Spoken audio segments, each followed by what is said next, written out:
Good evening students, welcome to the class. आज के इस सेशन में हम शेल्स, सब शेल्स और ऑर्बिटल्स क्या होते हैं, इनके बीच में क्या डिफरेंस है उसको समझेंगे।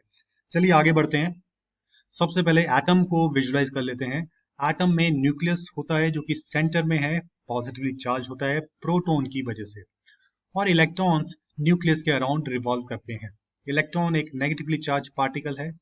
इलेक्ट्रॉन का नेगेटिव और प्रोटॉन का पॉजिटिव जो कि न्यूक्लियस के अंदर है, इनकी वजह से एक फोर्स ऑफ अट्रैक्शन होती है इन दोनों के बीच में।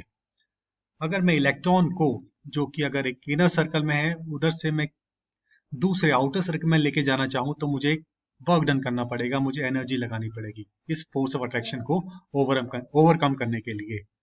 और जो एनर्जी है वो ऐसा नहीं कि थोड़ी सी एनर्जी दूं तो मैं आउटर सर्कल में पहुंच जाऊंगा।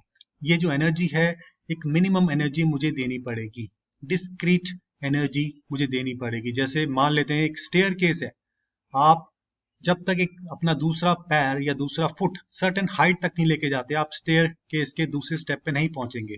सिमिलरली तीसरे स्टेप पे नहीं पहुंचेंगे जब तक आपका पैर एक सर्टेन हाइट पे नहीं होता। उसी तरह एक मिनिमम एनर्जी हमें देनी पड़ेगी इलेक्ट्रॉन को, तभी ये दूसरे सर्कल पे या तीसरे सर्कल पे पाएगा। इसको बोलते हैं डिस्क्रीट एनर्जी लेवल। अब ये जो सर्कल्स हैं, इन्हीं सर्कल्स को हम एनर्जी लेवल्स या शेल्स बोलते हैं। जो सबसे पास वाला सर्कल है उसको quantum number 1, energy level number 1 या के से भी रिप्रेजेंट किया जाता है। जो सेकंड सर्कल है, n इक्वल्स टू 2 या क्वांटम लेवल 2 या L से भी रिप्रेजेंट कर सकते हैं। नंबर 3 m और नंबर 4 एनर्जी लेवल n से भी रिप्रेजेंट किया जाता है। तो ये तो एनर्जी लेवल्स या शेल्स की बात हो गई। अब आगे बढ़ते हैं। अब समझते हैं हर एक शेल में कितने इलेक्ट्रॉन्स हो सकते हैं। जो शेल सबसे पास होता है न्यूक्लियस का, उसमें maximum 2 electrons. Similarly second shell में या एल शेल में मैक्सिमम 8 इलेक्ट्रॉन्स आ सकते हैं। Third energy level, third shell में 18 इलेक्ट्रॉन्स आ सकते हैं। फोर्थ शेल में 32 इलेक्ट्रॉन्स आ सकते हैं। तो अगर हम इसको विजुलाइज करें, गौर से देखें, तो हमें एक पैटर्न देखने को मिलेगा। एनर्जी लेवल 1 में 2 इलेक्ट्रॉन है, 2 में 8, 3 एनर्जी लेवल में 18, फोर्थ में 32। तो अगर इसको इसके बेसिस पे एक जनरल फॉर्मूला हमारा बन सकता है जो कि 2n² है। n एनर्जी लेवल को बताता है। फॉर एग्जाम्पल, अगर मेरा एनर्जी लेवल 2 है, मुझे पता करना है कि इसमें कितने इलेक्ट्रॉन्स होंगे, तो मैं क्या करूंगा, n की जगह 2 कर दूंगा। n² इज 4, 4 को मैंने 2 से मल्टीप्लाई किया तो आ गया मेरा 8। तो सेकंड एनर्जी लेवल में या सेकंड शेल में मेरे 8 इलेक्ट्रॉन्स होंगे। सिमिलरली अगर मैं 4 पुट करता हूँ, n की जगह अगर मैंने 4 पुट कर दिया, मैं जानना चाहता हूँ कि फोर्थ एनर्जी लेवल या फोर्थ शेल या n शेल में कितने इलेक्ट्रॉन्स हैं, तो मैंने 4 पुट किया, 4² इज 16, 16 को 2 से मल्टीप्लाई किया 32। You can see 32 maximum electron in fourth shell are 32 electrons. तो ये तो जनरल फॉर्मूला रहा और शेल्स की बात। अब आगे बढ़ते हैं।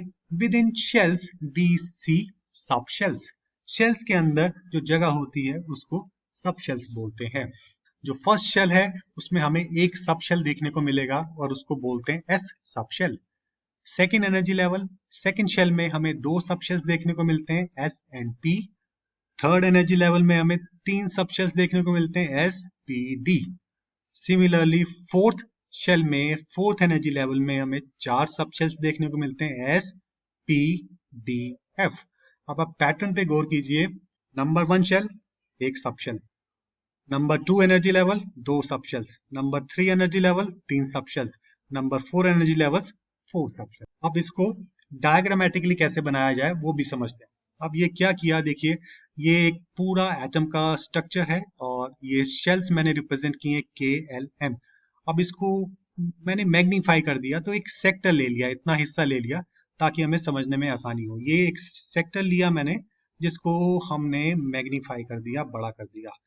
ये शेल नंबर 1 है, के शेल, ये के शेल की बात कर रहा हूँ। इसको हमने मैग्नीफाई किया तो उसके अंदर एक सब शेल हमें देखने को मिलता है। एल शेल में हमें 2 सब शेल्स देखने को मिलते हैं, एस और P. Number 3 energy level, number third shell या एम शेल में हमें 3 सब शेल्स देखने को मिलते हैं, S P D. Fourth shell में हमें देखने को मिलते हैं 4 sub shells, S P D F. तो एक सेक्टर मैंने लिया इसका और उसको मैग्नीफाई कर दिया ताकि हमें समझने में आसानी हो। आई होप आप सब शेल्स आपको क्लियर हो गए होगा। शेल्स के अंदर सब शेल्स होते हैं। चलिए अब आगे बढ़ते हैं। Orbitals, the final location of electrons. Sub shell के अंदर ऑर्बिटल्स होते हैं जो कि फाइनल पोजीशन होती है इलेक्ट्रॉन्स की। And each sub shell has certain number of orbitals. हर एक सब शेल में कुछ सर्टेन नंबर ऑफ ऑर्बिटल्स हमें देखने को मिलते हैं। एस सब शेल में एक ऑर्बिटल होता है, पी सब शेल में 3 ऑर्बिटल होते हैं, डी सब शेल में 5 और एफ सब शेल में 7 ऑर्बिटल्स होते हैं। और एक ऑर्बिटल मैक्सिमम 2 इलेक्ट्रॉन अकोमोडेट कर सकता है। शेल के अंदर सब शेल्स के अंदर ऑर्बिटल। सब शेल्स में कितने ऑर्बिटल्स होते हैं ये आपको मेमोराइज करना पड़ेगा, और कौन से एनर्जी लेवल्स में कितने सब शेल्स हैं वो भी आपको रिमेंबर याद रखना पड़ेगा। चलिए आगे बढ़ते हैं। अब इस पूरे को हम डायग्रामेटिकली बना लेते हैं ताकि इसकी विजुअलाइजेशन हमें समझ आ जाए, हमारे दिमाग में एक पिक्चर बैठ जाए। ये इलेक्ट्रॉन, ये एटम का पूरा स्ट्रक्चर है। इसका मैंने एक सेक्टर ले लिया है जिसको मैग्नीफाई किया है, वही पहले की तरह किया है। अब फर्स्ट शेल में एक सब शेल होता है और एक सब शेल के पास, एस सब शेल के पास एक ऑर्बिटल होता है। ये देखिए इस सर्कल को मैंने ऑर्बिटल से रिप्रेजेंट कर दिया। एनर्जी लेवल 2 की बात करते हैं। एनर्जी लेवल 2 में 2 सब शेल्स हैं, एस सब शेल और P sub shell. S sub shell के पास एक ऑर्बिटल है, सर्कल से रिप्रेजेंट कर दिया, और पी सब शेल के पास 3 ऑर्बिटल्स हैं, 1 2 3। सिमिलरली शेल नंबर 3 में आते हैं या एम शेल में आते हैं। एस सब शेल के पास एक ऑर्बिटल है, पी के पास 1 2 3 और डी के पास 1 2 3 4 5। अब बात करते हैं फोर्थ शेल की या एन शेल की। इसके पास 4 सब शेल्स हैं, S P D F. S sub shell एक orbital, P sub shell 1 2 3 orbital, D sub shell 1 2 3 4 5 orbitals, और एफ सब शेल 1 2 3 4 5 6 7 ऑर्बिटल्स। तो इस तरीके से हमने इस पूरे को विजुलाइज कर लिया। अब आगे बढ़ते हैं। अब इलेक्ट्रॉन्स हम ऑर्बिटल्स में डाल देते हैं। अब देखिए वही सेक्टर हमने लिया है, उसको मैग्नीफाई कर दिया है। फर्स्ट शेल के शेल, इसमें एक सब शेल होता है, that is S sub shell. एक सब शेल के एस सब शेल के पास एक ऑर्बिटल है और एक ऑर्बिटल के अंदर 2 इलेक्ट्रॉन है। तो पहले शेल में टोटल इलेक्ट्रॉन कितने हो गए? 2 इलेक्ट्रॉन्स हो गए। अब बात करते हैं N2 सेकेंड एनर्जी लेवल की या L शेल की। इसके पास 2 सब शेल्स हैं, S and P। S sub shell के अंदर एक ऑर्बिटल है और एक ऑर्बिटल के अंदर 2 इलेक्ट्रॉन्स हैं। P के पास 3 ऑर्बिटल्स हैं और हर एक ऑर्बिटल में 2 इलेक्ट्रॉन्स हैं। तो 2 4 6 8। टोटल L शेल में या एनर्जी लेवल 2 में इलेक्ट्रॉन्स कितने हो गए? 8 इलेक्ट्रॉन्स हो गए। अगर अपना जनरल फॉर्मूला पुट करें 2n स्क्वायर, n की वैल्यू 2 पुट करें, 2 स्क्वायर इज 4, 4 into 2 8, तो 8 इलेक्ट्रॉन्स। तो अब आप देखिए सेकेंड शेल में टोटल आ गए 8 इलेक्ट्रॉन्स। अब बात करते हैं थर्ड शेल की या एम शेल की। एम शेल के पास टोटल 18 इलेक्ट्रॉन्स होते हैं। कैसे? एम शेल में 3 सब शेल्स हैं, S P and D. S sub shell के पास एक ऑर्बिटल में 2 इलेक्ट्रॉन। पी सब शेल के पास 1 2 3 ऑर्बिटल, हर एक ऑर्बिटल में 2 इलेक्ट्रॉन्स, तो टोटल 6 इलेक्ट्रॉन्स।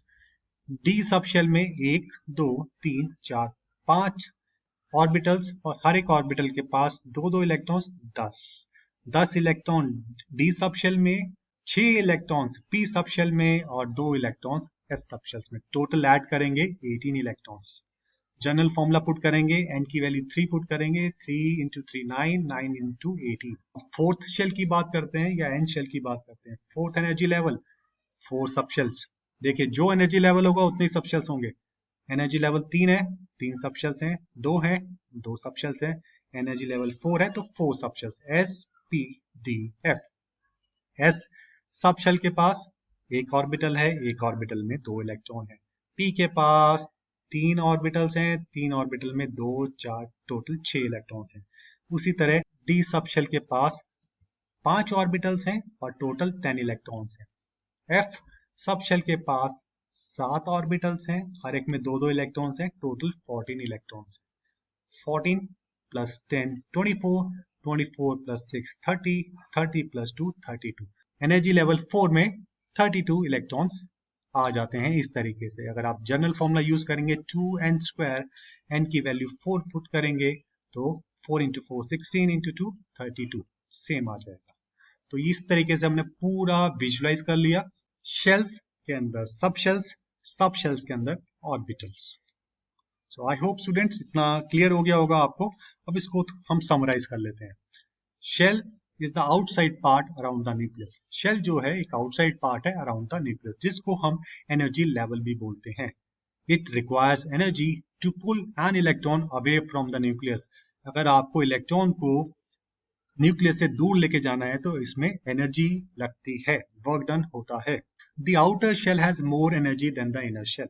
मान लेते हैं जो इनर शेल के शेल है और एक एल शेल है।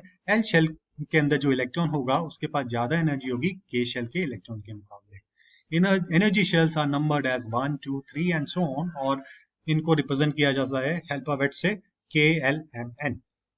Each energy level or shell occupies a certain number of electrons with general formula of 2n², जो कि हम समझ चुके हैं कि हर एक शेल में जो मैक्सिमम नंबर ऑफ इलेक्ट्रॉन्स कितने आ सकते हैं वो इस फॉर्मूले से रिप्रेजेंट किया जा सकता है 2n²। Within energy levels we have subshells. Subshells होते हैं SPDF. Inside the subshell we have orbitals, the final location of electrons. और एक ऑर्बिटल में मैक्सिमम 2 इलेक्ट्रॉन्स आ सकते हैं। अब आपके सामने एक छोटी सी क्विज है, इसको अटेम्प्ट कीजिए। We have 8 electrons in L shell. Is it true or false? L shell that is second energy level, उसमें 8 इलेक्ट्रॉन्स होते हैं, ये आपको बताना है ट्रू है या false. The general formula for finding the number of electrons in a shell is 2n². किसी शेल में कितने मैक्सिमम नंबर ऑफ इलेक्ट्रॉन्स हो सकते हैं उसको फाइंड करने का जो फॉर्मूला है, जनरल फॉर्मूला, वो 2n² है। क्या ये सही है या गलत? The fourth energy level has 4 subshells. Is it true or false? Fourth one is P subshell has 5 orbitals. ये आपको बताना है। P subshell में 5 ऑर्बिटल्स होते हैं, क्या ये सही है या गलत? An orbital can accommodate more than 2 electrons. क्या एक ऑर्बिटल 2 इलेक्ट्रॉन से ज्यादा अकोमोडेट कर सकता है? Is it true or false? And your time starts now. And your answers are, I hope students आपको ये कॉन्सेप्ट समझ आया होगा शेल्स का, सब शेल्स और ऑर्बिटल्स का। अगर आपको ये वीडियो पसंद आया हो तो लाइक कीजिएगा। अगर आप चाहते हो मैं आपके लिए और इंटरेस्टिंग वीडियो लेके आऊं तो सब्सक्राइब करें आप हमारे चैनल को। Till then, goodbye. Thank you very much and have a nice day.